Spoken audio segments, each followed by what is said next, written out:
Well, they're at it again, the way it sounds. Russian hackers are trying to mess up and hold for ransom all of the individuals and what they're trying to do. In fact, we'll get into the bigger picture of all that. But Nick Powers has been on with us before.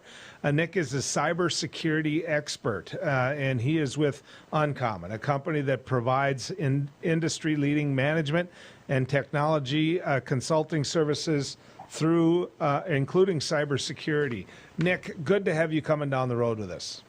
Yeah, thanks a lot for having me back, Joel. I want to talk a little bit about the Russian hackers.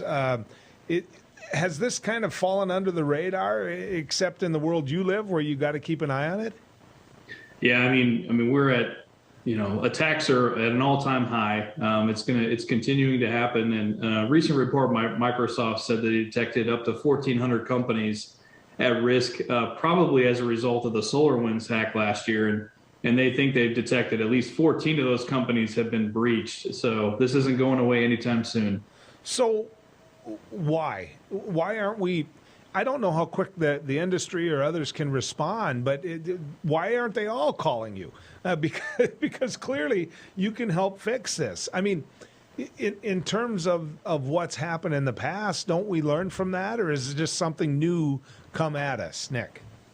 No, I think what we had in recent history anyway is what we call a supply chain hack, which is people are moving up in hacking the companies that build the software that we use every day, right? Whether it be an app on a phone, whether it be a business system piece of software that we use, or whether it be even cybersecurity tools.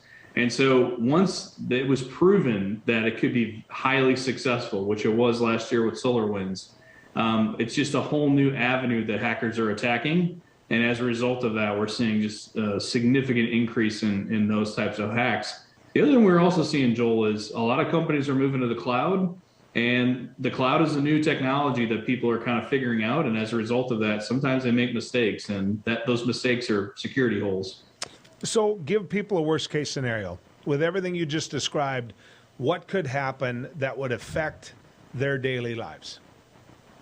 I think the biggest thing we're all worried about right now is, there's a different supply chain than what I was talking about earlier. That's highly vulnerable right now, which is, getting our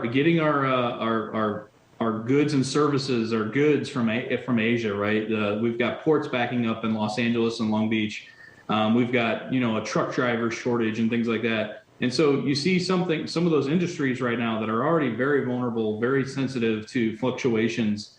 If we saw a hack there, we could see a lot of delays. We could see gas prices going up, maybe if we can't get oil from one part of the country to another. Those are the types of things I worry about, is those types of vulnerable areas. And that has a direct impact on people's pocketbooks. It has a direct impact on, getting things so they can sell things. I mean, the other day, Joel, I couldn't get chocolate chip muffins at my local grocery store because the plastic containers they put the muffins in hadn't come in yet. And so, you just never know how it's going to impact us. So do we know for sure these are Russians? Are we able to track that down? Because we always talk about Russian hackers. I mean, if we know that, then it would seem to me we're at least part of the way there.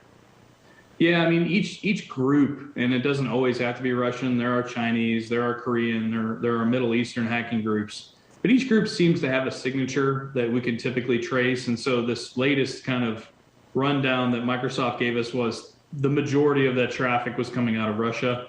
In a good news story, the JBS hack that we had earlier this year in May, which was the meat processing capabilities in North America, the group from Russia called Revil that actually pulled off that hack, they were hacked by the FBI, and the FBI actually injected malware into their systems and took advantage of them. So, it's not always all bad news. Let's just say that. Okay.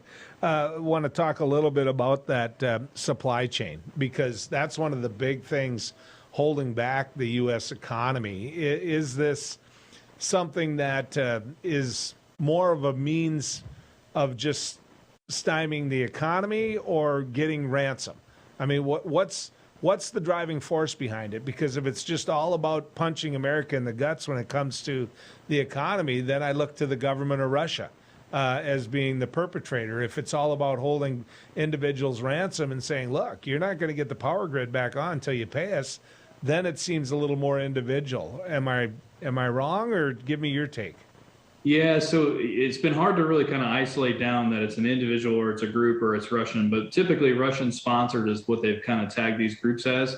And what I would say is the majority of the Russian groups seem to be holding people for ransom, right? They're trying to get access, they're trying to get funds, transfer their wealth over across the ocean and do what they need to do with it, right? Now, in other cases, what we've seen is the Chinese, they don't want anybody to know they're there.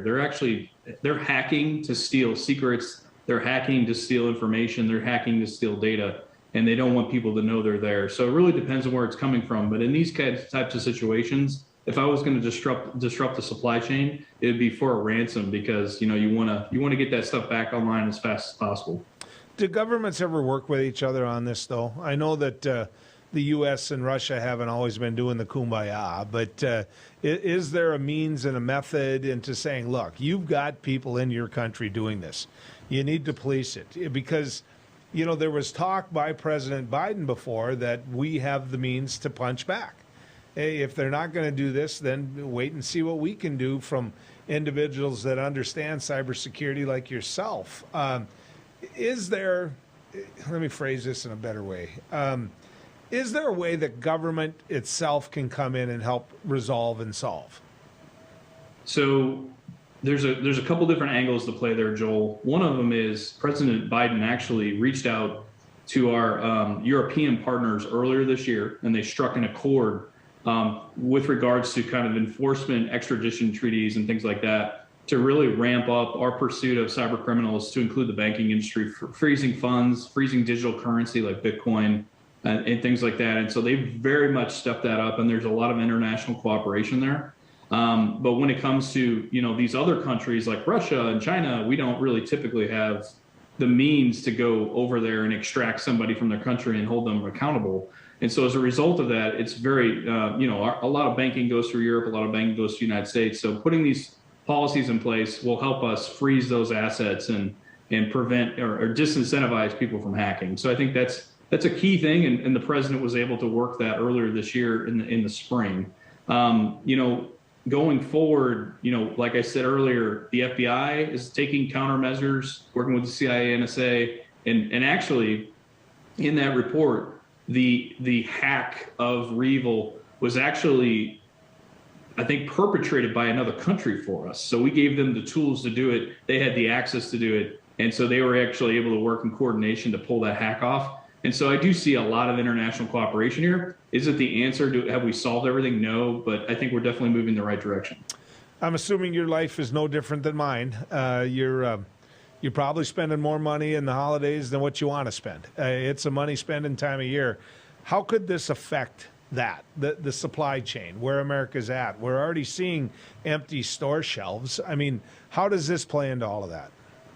Yeah, I think any type of disruption to the supply chain at this point, it's highly sensitive. In fact, I read a really great report on microprocessors the other day that basically said that as a result of the shortage of microprocessing, we're seeing, just for instance, TVs, washer machines, dryers increase in prices upwards of $300 to $500 a piece, right? So it's definitely hitting America in the pocketbook.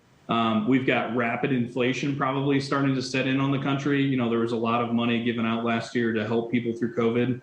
And so that stuff entered the system without really, a lot of constraints around that. So I think we're having a double whammy of supply chain issues, inflation caused by COVID problems. And so I think, any type of additional disruption that could happen from a cybersecurity perspective could have, a major impact on the United States in the winter here. So for people who are listening to you and realize that you do things that maybe they need help with, tell people about UNCOMN. Tell people about, how they can get in touch with you and what you do.